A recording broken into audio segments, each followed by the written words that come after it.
Yes. Hope anybody can hear me. I do sincerely apologize. The sound was basically on mute, which was my fault on my part.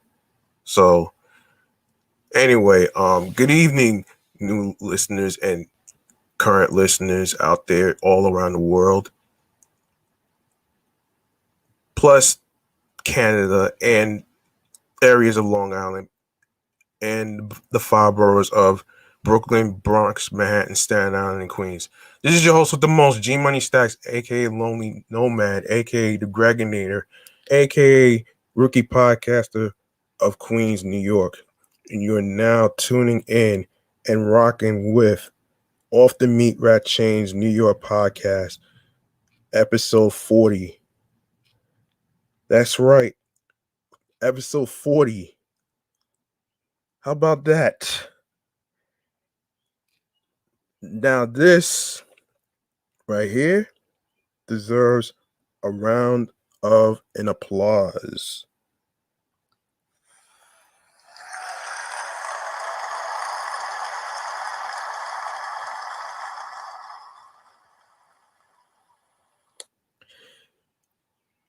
Once again, I do apologize for the sound not being on. That's my fault on my part, by mistake. So anyway, if you're new to the channel and you are a new listener and you missed any previous episodes, don't worry, I got you. All you gotta do is your part by going to the YouTube channel G Money Stacks 555. Be sure to enable alerts so you can be reminded of when the show goes on the air live. More video content, upcoming episodes, previous recorded episodes. Be sure to leave a like and a comment with the episodes along with the topics being discussed. And also, don't forget to share the podcast along with all your streaming platforms, which I will go over at the end of the show. Now, if you want to be a guest, whether you have topic ideas, you want to be a guest co-host to chime in on the topics that's going to be discussed, whether you are a singer, a rapper, black-owned trendsetter that has a business, DJ, VJ, radio personality, podcast host like myself who has a show, along with other career fields whatsoever. And plus, if you have a chain letter that you like to be read on the air, or some advice that you need, all you gotta do is go to the email, which is offthemeatrackchainznypodcast@gmail.com. That's offthemeatrackchainznypodcast@gmail.com. Now, first segment is Chatting on the Jazz. And for the new listeners that don't know what Chatting on the Jazz is, it's basically a segment where we get to talk about interesting topics each and every week. So the first one has to do with Sarah Palin. And yes, she's one first Sugar Burgers, which is the name of the episode because of the idiotic things that some white people do. So here we go. Hope everybody can hear me. I'm unmuted. So let's go. Sarah Palin has emerged from the Alaskan shadows to do something very on brand, mocking mask wearing inside an airport, treating it like a giant joke. The former Alaskan governor and one-time running mate to John McCain posted a video to her social media telling her followers she was at LAX and that she was going rogue by having her mask down while talking to the camera. She seemed pretty giddy about it and was clearly being sarcastic as she joked about being outside, meaning down here in the States, outside her of Alaskan utopia, where she might be able to get away with not wearing a mask in public these days. Sarah has demonstrated she does not like coverings. And now that we're finally turning a corner in the pandemic, she seems to think it's cool to poke fun at it when in reality, there are still necessary, especially at a place like LAX. Airports are the key to unlocking the ability to go places like vacations and business travel. They are also a little dicey because people are in such a close proximity to each other, both in the terminal and on the plane. So, in many ways, it's where mask wearing makes the most sense. If she pulled her mask down on the DL, that wouldn't have been the end of the world, assuming she was distanced. But her big show on camera is ridiculous, certainly on brand.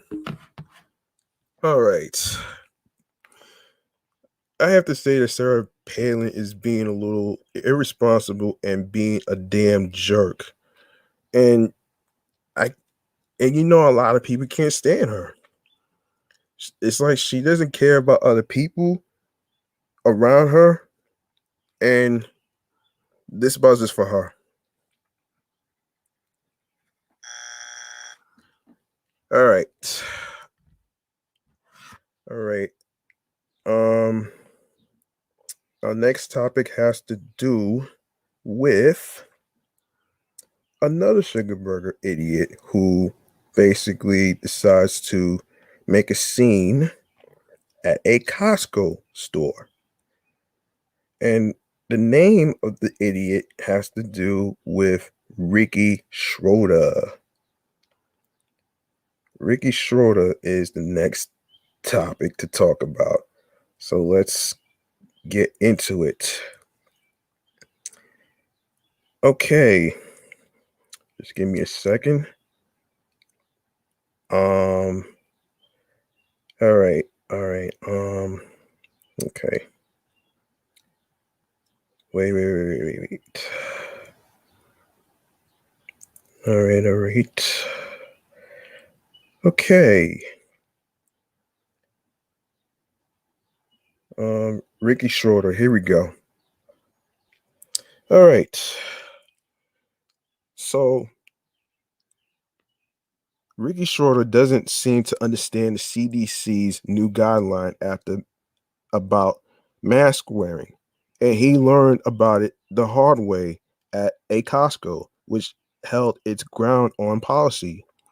The former child star from Silver Spoons filmed an aggressive encounter between himself and a Costco manager named Jason at an LA area warehouse, which is now making the rounds online.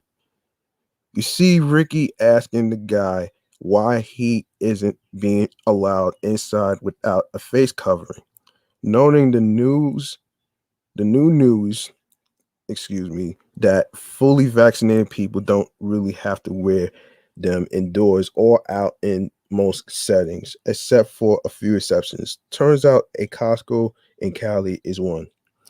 According to the CDC on Twitter, if you are fully vaccinated against COVID-19, you can resume activities without wearing a mask or staying 6 feet apart, except where required by federal, state, local, tribal, or territorial laws.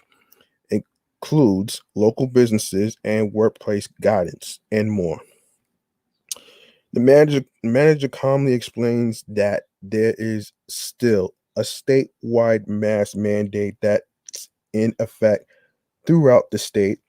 It's true, there is, and that even though Governor Newsom has signaled that may be lifted around mid-June, their Costco is still following local guidelines to a T. Ricky then goes on a bizarre rant about kings and lords and something about societal control. Jason hears him out but stands firm, basically telling him to scram. Wow. So, according to the Office of the Governor of California, um, with CAP Public Health, we are reviewing the new CDC guidance on masking. California has administered 33 million vaccines and has one of the lowest case rates in the country. We continue to encourage all eligible Californians to get vaccinated as we look to fully reopen on June 15th.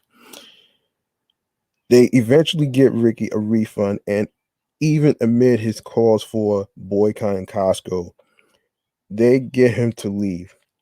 It's a great lesson.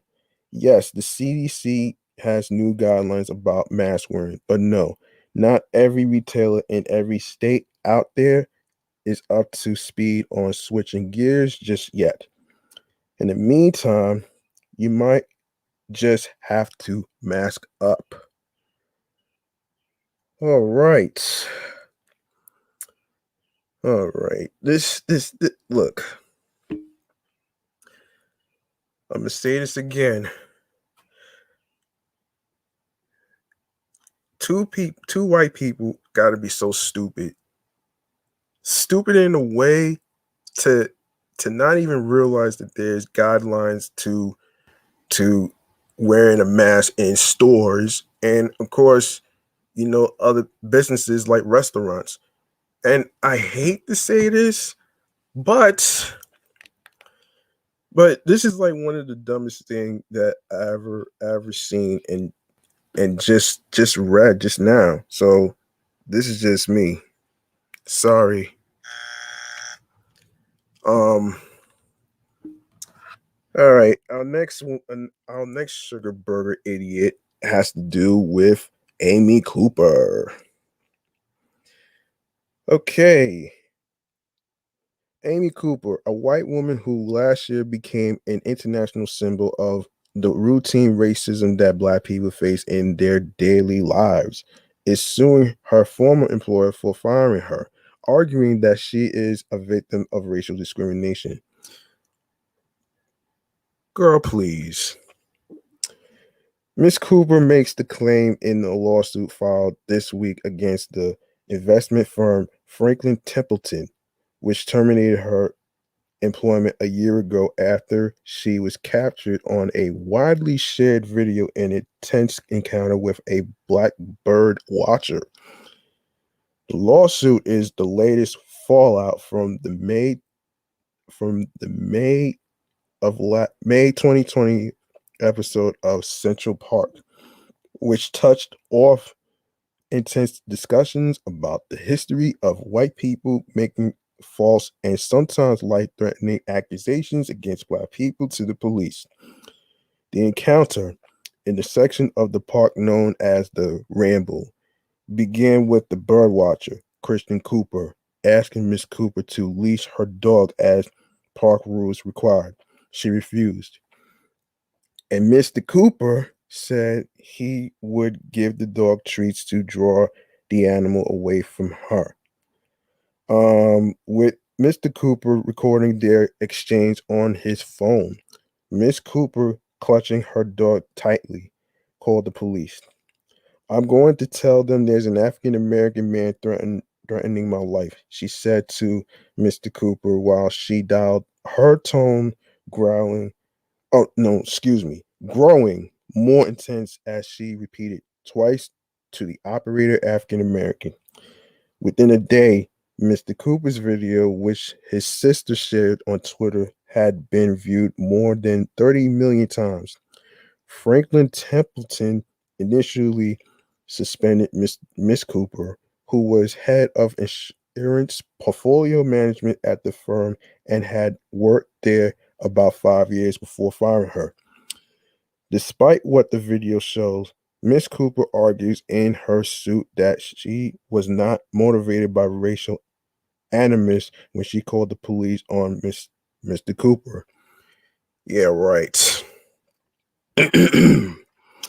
She says in the suit, which was filed in federal court in Manhattan, that she did not shout at Kristen Cooper or call the police from Central Park on May 25th of last year because she was a racist. She did these things because she was alone in the park and frightened to death.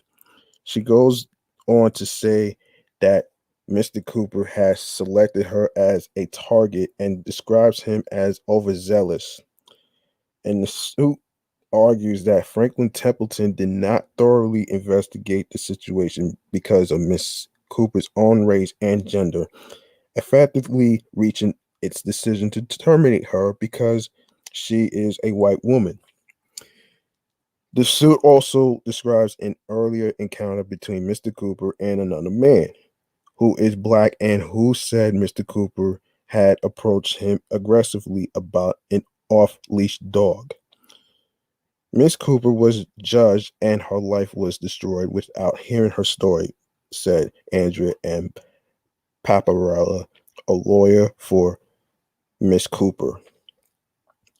The suit's characterization of Mr. Cooper's behavior appeared to be a statement Miss Cooper posted online the day after the episode, apologizing to him for my actions when I encountered him in Central Park yesterday. I reacted emotionally and made false assumptions about his intentions when, in fact, I was the one who was acting inappropriately by not having my dog, to be exact, on a leash, Miss Cooper wrote in the statement. Mr. Cooper, who has repeatedly said he does not believe that Miss Cooper's life should have been torn apart for her actions, declined to comment on her lawsuit. A Franklin Templeton spokeswoman said in a statement that the company stood by its decision to fire Miss Cooper. We believe the circumstances of the situation speak for themselves and that the company responded appropriately, the spokeswoman said. Stacy Coleman. We will defend against these baseless claims. Damon T. Hewitt, the executive director of the Lawyers Committee for Civil Rights Under Law, said that the civil rights argument in Miss Cooper's suit seemed to him to be fairly meager. He expressed concern that the suit and others like it could weaken the cause of stronger cases. I think it's frankly inappropriate to hijack civil rights statutes with these kinds of claims, he said. I'm not going to say a white person can never face discrimination. I would not say that, but in this instance, there just seems to be no claim at all. Another civil rights attorney, Richard D. Emery, agreed and said that the weakest of the civil rights claim was likely to doom the entire suit in federal court. They have not alleged any plausible facts that connect Templeton's actions to race discrimination, he said. The only thing it does plausibly allege is that Templeton was reacting to what they perceived as a racist act on her part. True, but that doesn't mean that they are racist in regard. Oh, please. The Manhattan District Attorney's Office eventually charged Miss Cooper with filing a false report, which is a crime, by the way. Among the first instances of a white person in the United States being criminally charged for calling the police on a black person. After Mr. Cooper chose not to participate in the investigation, he said he thought Miss Cooper had already paid a steep price. Prosecutors asked that she participate in a series of counseling sessions before dismissing the charge. The prosecutor overseeing the case, Joan Aluzzi or Bond, said in court when the charge was dropped that Miss Cooper had learned a lot in the sessions and that they had been a moving experience for her. According to Miss Cooper's therapist. The district attorney's office declined to comment on Miss Cooper's lawsuit. Okay. Now she knew. Amy Cooper knew what she was doing. But to actually say that she's not a racist, well, guess what? She is. And to say that she was scared out of her mind, please. You know that woman was lying. Everyone knows that the woman was lying and knowing that she filed a false report. Like, come on now. Like, this is just crazy. I'm not gonna stick around on this fucking topic. So, all right. So I'm gonna go on to the next topic, which has to do with the racist Asian jokes. All right. So basically, comedian Tony Hinchcliffe racist Asian jokes in Austin, Texas. All right. Tony's racist jokes appear to have cost him representation because he no longer has a talent agent at WME. Sources close to WME tell TMZ they parted ways with Tony earlier this week. Comedian Pang Dang, who just done a set before introducing Tony last week, came on TMZ Live to give us some more backstory into what had led up to the guy hurling a racial epithet aimed at Asians and what was going on behind the scenes. Check out the clip. Pang explains that prior to bringing Tony on, he himself had, ironically enough, actually done a few jokes about stopping Asian hate, to which he says the crowd responded positively. That's why Pang says he was utterly shocked to hear Tony's jokes. Pang tells us that while it might have looked like most of the audience members were laughing along with Tony as he hurled slur after slur, that's not quite the case. He explains that there were a lot of people who were uncomfortable, especially the ladies in the room. He ends by saying that if making fun of Asians was part of Tony's set, that that's something Pang would accept and tolerate, but notes that him dropping the C word crossed the line. A white comedian used the cloak of comedy to spew incredibly racist rhetoric against another comedian, the guy who introduced him on stage without batting an eyelash.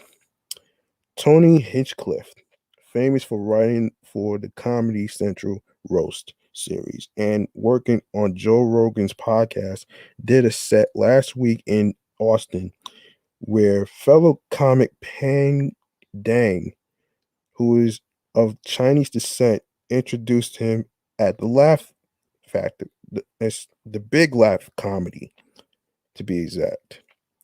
Dang was more than courteous in the intro, telling the crowd to give it up for the one and only Tony Hinchcliffe.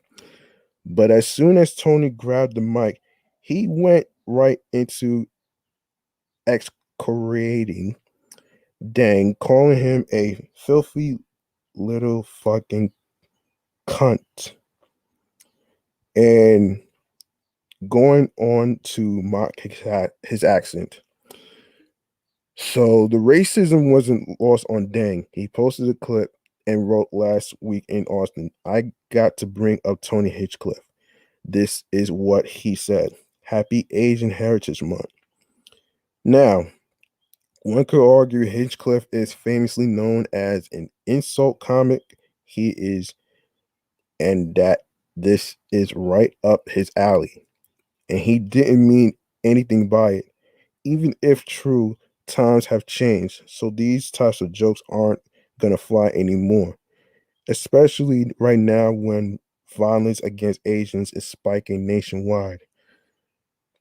I would agree. Frankly, these jokes are cheap and mean. Tony hasn't responded to this yet, but the guys got show coming up in Madison, um, Wisconsin this week. And he runs a weekly podcast, so maybe he'll address it sometime then. Man, okay. All right, I'm not gonna get into all this. So I'm just gonna go to the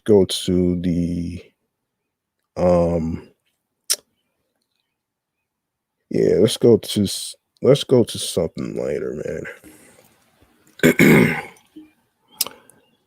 All right. Next topic has to do with a Houston tiger.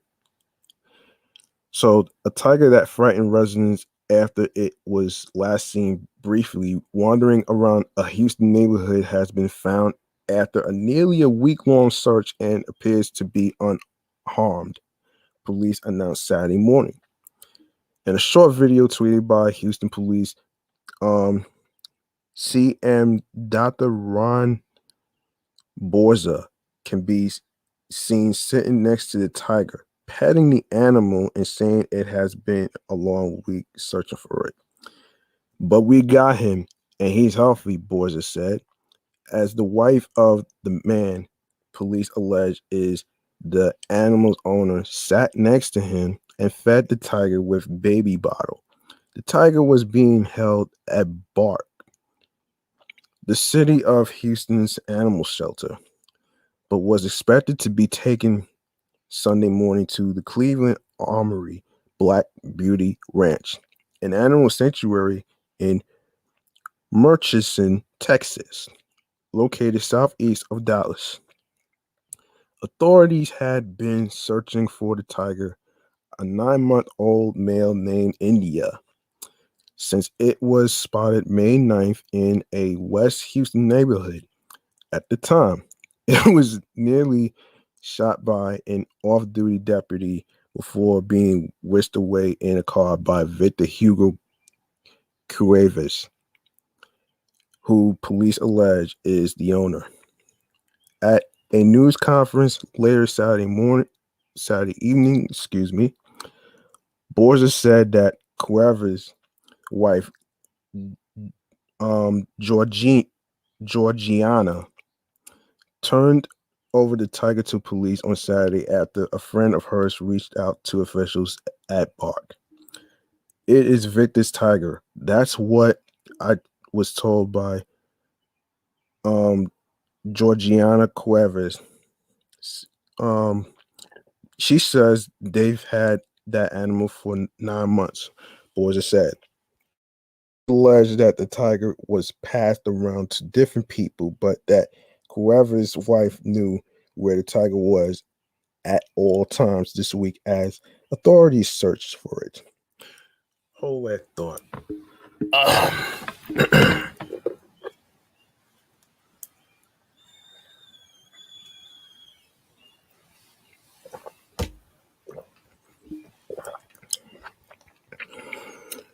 Police are still trying to determine where exactly the tiger was held this week, and if any charges related to having the tiger will be filed. Tigers are not allowed with Houston city limits under a ordinance unless the handler, such as a zoo, is licensed to have exotic animals. But Cuevas' attorney Michael W. Elliott on Saturday night continued to insist his client doesn't own the tiger, saying, "I am not sure it makes any difference who technically owns India, as he does not have a birth certificate or a title." End quote. Victor was not the primary owner of India, nor did India stay with him the majority of the time, Elliott told the Associated Press. End quote.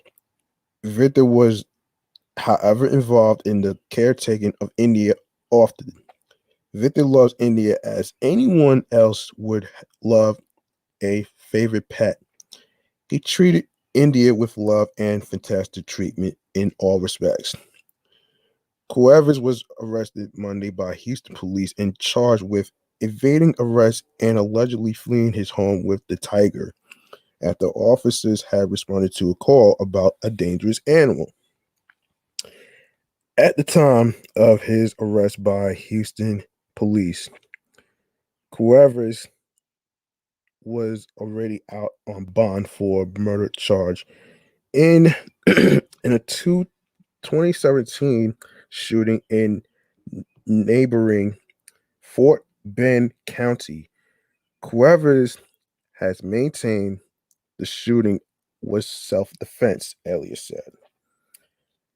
Um, Now, Cuevas was released on a separate bond on the evading arrest charge on Wednesday. Um, but prosecutors in Fort Bend County then sought to have him held with no bond on the murder charge. After an all-day hearing on Friday, a judge revoked Cuevas' current $125,000 bond on the murder charge and issued a new bond, which is $300,000. He remained in jail.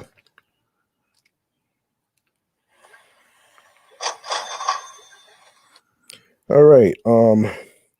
During Friday's court hearing, Wallace County Sheriff's Office Deputy Wes Mannion, who lives in a Houston neighborhood where the tiger was seen, testified he enacted with the animal for about 10 minutes to make sure it didn't go after someone else. Ah, man. Okay. After someone else. He said Cuevas came out of his house yelling, "Don't kill it." Grabbed the tiger by the collar and kissed its forehead before leading it back inside his home. Oh my gosh. I got some thoughts on this after I read these articles, so just bear with me. Oh man. Um Various videos of the tiger's encounter with Mannion were posted on social media. Elliott has said Cuevas did nothing illegal because Texas has no state law forbidding private ownership of tigers and other exotic animals. Borges said that an exotic animal like a tiger should never be kept in a home. While India seemed domesticated, the tiger already weighs 175 pounds. It can do a lot of damage and will only get bigger, he said. He will be going to a sanctuary where hopefully he'll live the rest of his life in a very safe environment, Borges said. All right. Before I go to the next topic, my thoughts on this article that I just read. It is not a good idea to have a domesticated dangerous animal like a tiger as a pet. Regardless of of whoever owns it, I'm gonna just say this though. It's a stupid idea to have a domesticated animal as a pet, knowing that it's gonna do a lot of harm to, you know, not only innocent people, but probably messes up the couch or the house or anything like that. Like, let me just say this though. Look, if you're gonna have a pet, go for a pet that's safe. Because if you go for a pet that's safe, you won't have to worry about any damages to your couch, your clothes, whatever you have whatsoever. And I tend to agree with this whatsoever. So, all right. So let's see. What's the other? Oh, okay. Akon. All right, hold on.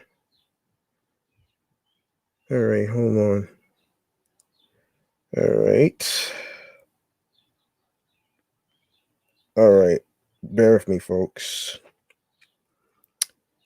Okay. My gosh. Oh man, hold on. Hold on. This is oh boy. Okay. Um all right. Hopefully convicted. Oh man.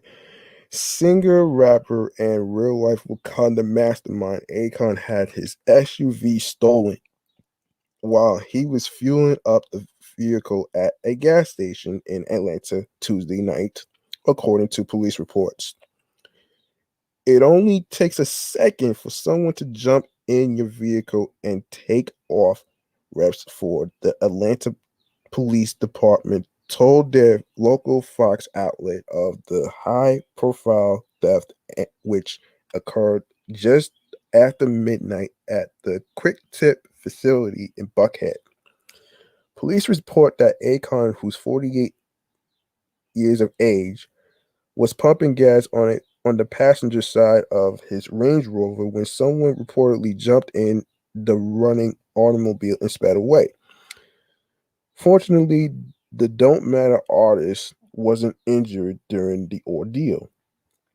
The celebrity car theft comes a day after Atlanta City Councilwoman Natalie Archambault proposed requiring city gas stations to equip all their pumps with continuous security cameras to deter auto theft. Petrol purveyors would also need to install an emergency backup camera system per the proposed legislation. Hold that thought. It Grand theft auto is a common occurrence.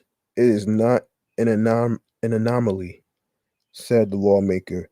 It is a significant enough crime and a consistent enough crime that it warrants this intervention.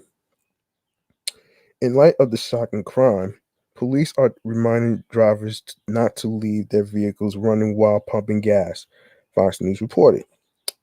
They also urge anyone with information on the Grammy nominee's stolen car to call the Atlanta Police Department. Is this a case of what goes around comes around? Akon, whose real name is Alian Damala Badara Akon Diam, infamously claimed throughout the early 2000s that he spent 4 years in jail for his lead role in a notorious carjacking ring that specialized in stealing luxury vehicles, MTV reported. The locked up singer Atlanta's rap sheet has um has been debunked, but the con artist was reportedly arrested in 1998 for stealing a BMW, according to court docs posted on the smoking gun. Man, I know there's a 911 call. Let me see. So the 911 call goes like this. Let me just say this. Akon deserves an award for most respectable citizen, calling the cops because he seriously kept his cool with the 911 operator who gave him a hard time while he tried to report his stolen ride. Hold on.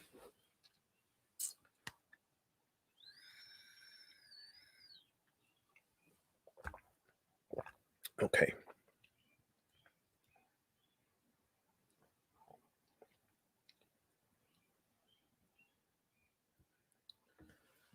All right. All right. TMZ has obtained the audio of Akon's call to Atlanta PD late Monday night where he says his Range Rover got jacked from him at a gas station while he was pumping. It sounds like Akon had called 911 at least a couple of times by the time he spoke with this operator, based on the convo he has with this woman who honestly kind of breaks his balls. Oh man. Breaks his balls a bit in the chat, and hilariously so. Take a listen for yourself. Akon starts by telling her he'd been carjacked at a gas station, and when she asks for the address, he gives her one, but she quickly shoots that down as not being an Atlanta address and asks him again. Comes off as kind of rude, but Akon's still cool. He apologizes to get her the info she needs and eventually tells her he's actually got a tracker on the rover and he's providing the address where the vehicle is, and that this is him calling 911 again to get the cops to respond faster.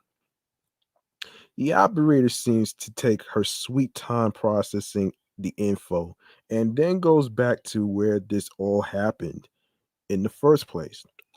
She asks if he was carjacked at gunpoint.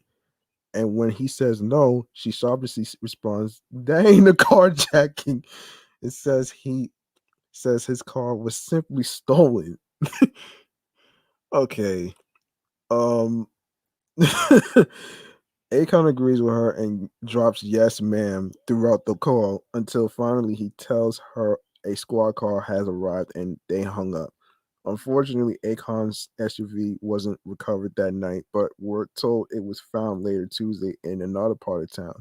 Cops say no suspects have been arrested. Okay, hold on a minute. I need to look up the difference between uh carjacking, carjacking and and a car being stolen. Just give me a second. All right. Um. Okay. All right. Is there a difference between? First, let's look at the word carjacking.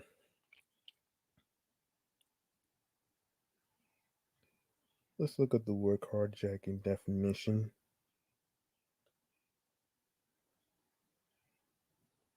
All right. Okay. So, the action of violently stealing an occupied car. That's what carjacking means. I mean, obviously, it was a carjacking. It was not like it was. It's not like it's stolen. Like this, that operator was just so fucking mean. I can't even really. You can't really imagine what it's like to get. So, so there are some ways for you to. Oh boy. Anyway, I'm not even gonna get into all this. So, let me just go ahead and get to the next topic, shall we? But the moral of the story to Akon's situation, if you're gonna be at a gas station, don't leave your car running so you don't let that happen again. I mean, that's all I gotta say on that one. For an operator to say that his car wasn't stolen, his car wasn't his was involving a carjacking.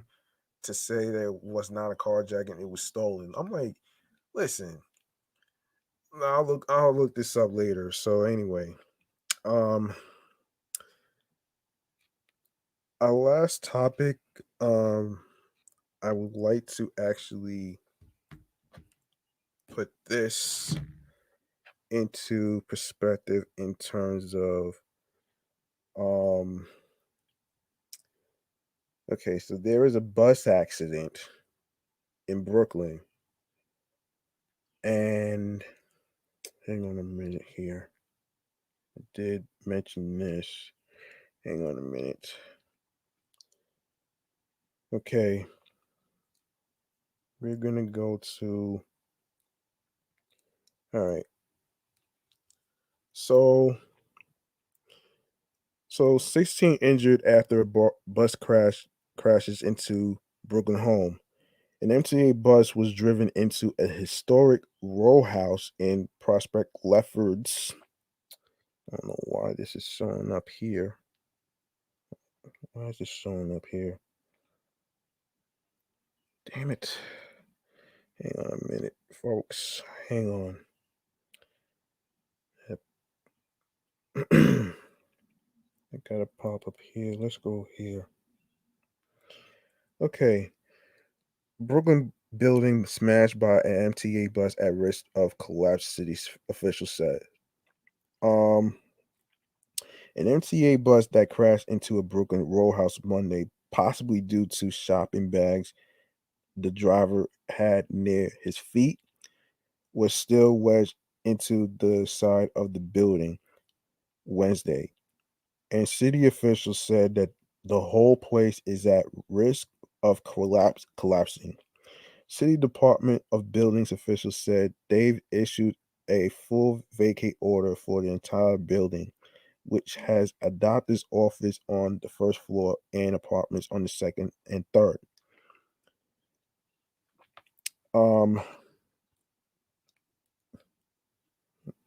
Okay. The building is no longer safe to occupy, and before the bus can be removed, the building owner must install showing to prevent a potential collapse, said DOB spokesman Grace Munns. Shocking video footage obtained by the Daily News shows the 55-year-old driver lose control of the southbound B49 bus around 1:55 p.m. at the corner of Bedford Avenue and Lincoln Road in Prospect Lefferts Gardens. The dramatic video from the inside bus shows the operator make a series of textbook mistakes before the accident. At least two full shopping bags are between his legs while the bus was parked on Bedford Avenue. The driver opens the bus's protective barrier and leaves his seat, then sits back down and deactivates the bus brake without closing the barrier or buckling his seatbelt, according to the footage. When the brake was turned off, the bus immediately began to speed, striking a construction vehicle ahead of him. The driver wildly turns the wheel, sends the bus crashing into a row of parked cars and into the building at a high speed, the video shows. The crash injured at least 14 people. The collision damaged the front facade of the building, its basement, and a load-bearing masonry wall inside, DOB officials said. The driver, who has 13 years of experience at New York City Transit, told witnesses at the scene Monday his foot got stuck between the pedals. City bus operators are not allowed to have personal items near the pedals, and agency rules require drivers to secure a bus protective barrier and buckle up before releasing the park brake. MTA of buses Craig Capriano said Monday the crash was caused by human error. City officials said that the building's tenants were offered emergency relocation assistance. The DOB is working with engineers hired by the building's owner to prevent a collapse. Officials would not say when the bus, which is currently keeping the building from falling down, would be safe to remove. The video is disturbing on many levels, raising questions about whether basic safety rules were followed, said MTA spokesman Tim Minton. The incident remains under investigation and will have more to say when that is complete. JP Patafio, vice president of buses at Transport Workers Union Local 100, said the driver is an exemplary worker, a veteran, good record. I don't want to judge him by the video. This is very this is a very good man, said Patafio. That video has a lot of different angles and they are showing just one angle. Patafio said that the driver walked away from the crash with an injured wrist and is traumatized. Oh boy. Um as the paper said, it's gonna be a while till we get some answers of what's going on on on what really happened. But what is it? 13 people? That's crazy. 13 people got injured. I really hope they are okay, man. I really hope that they. I really hope it's not life threatening. Hopefully, it's not life threatening. Um. So anyway, that's going to do it for episode 40. Hang on a minute. Um. Let me see if I covered everything. Well, it looks like I did cover everything. So that's really gonna do it for this episode 40 of Sugar Burgers, by the way. All right. If you like what you heard today in this episode, feel free to show some love by sharing a charitable donation to my PayPal, which is paypal.me/gmoneystacks5. No, excuse me, G Money Stacks, Queens, New York.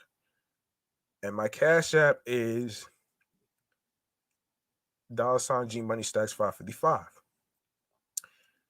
That's $GMONEYSTACKZ 555. Now, where you can find the podcast, on Facebook and Instagram, all in one word, which is Off the Meatrack Chainz NY Podcast on Facebook and Instagram. And my primary handle of my Instagram is G Money Stacks 555 in Queens, New York. Now, um, I'm gonna go over the streaming platforms.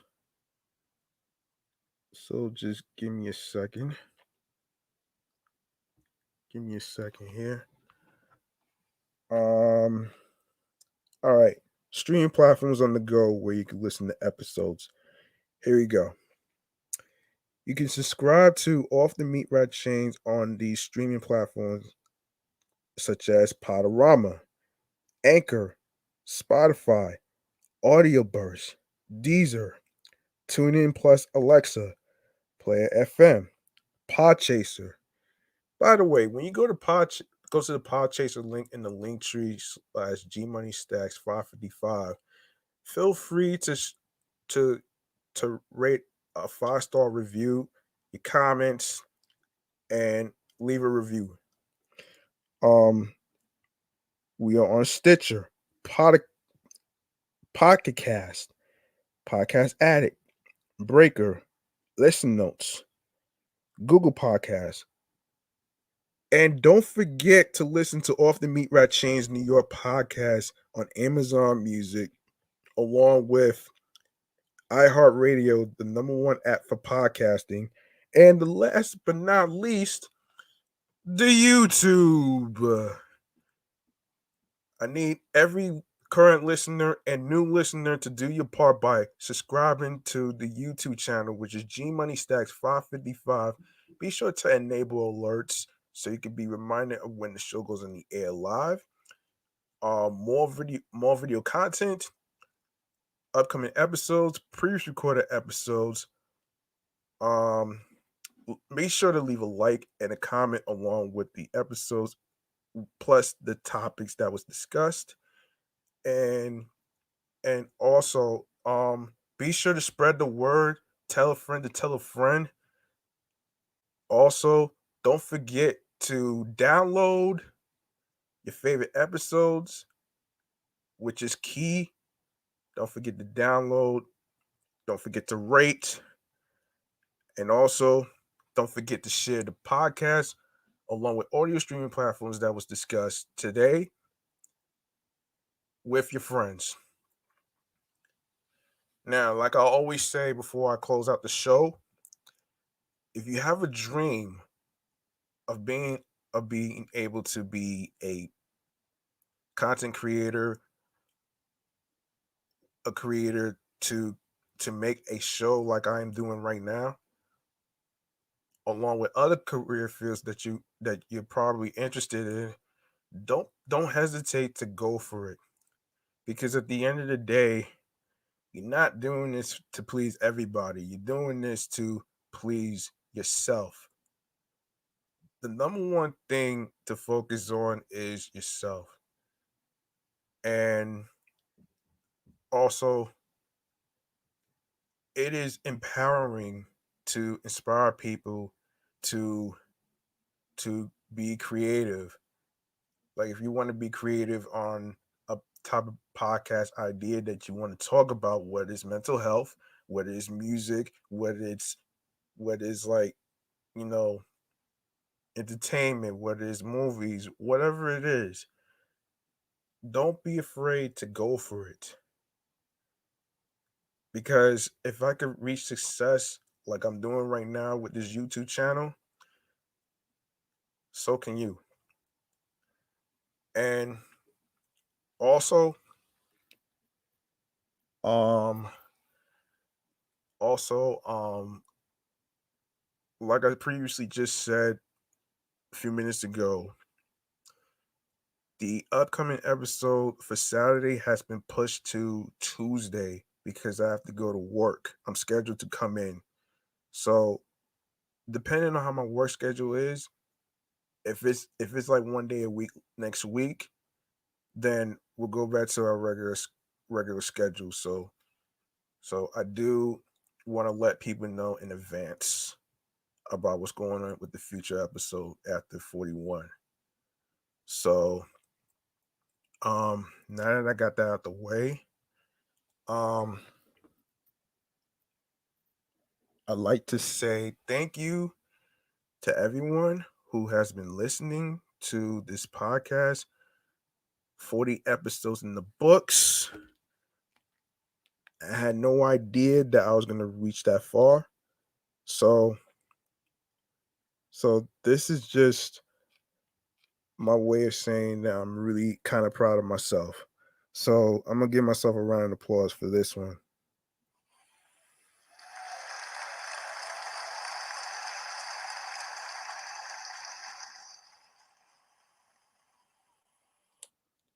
And the more of the story to this episode is to, if, like I said before, if you're gonna have a pet, be sure that it's not dangerous, and be sure that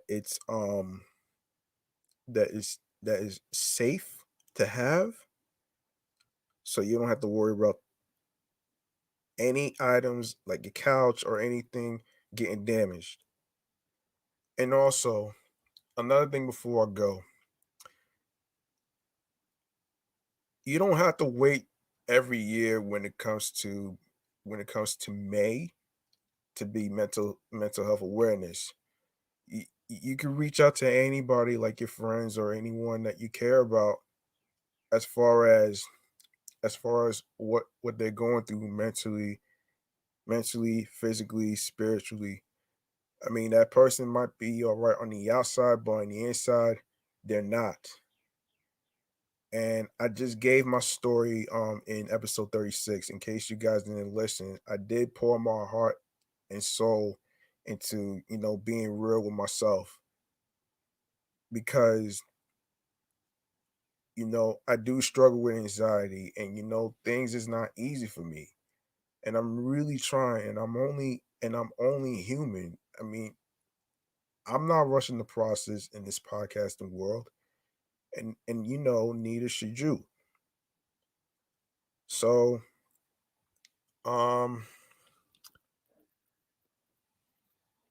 anyway, so enough of the ranting. So anyway, thank you for listening and thank you for listening being real with myself and also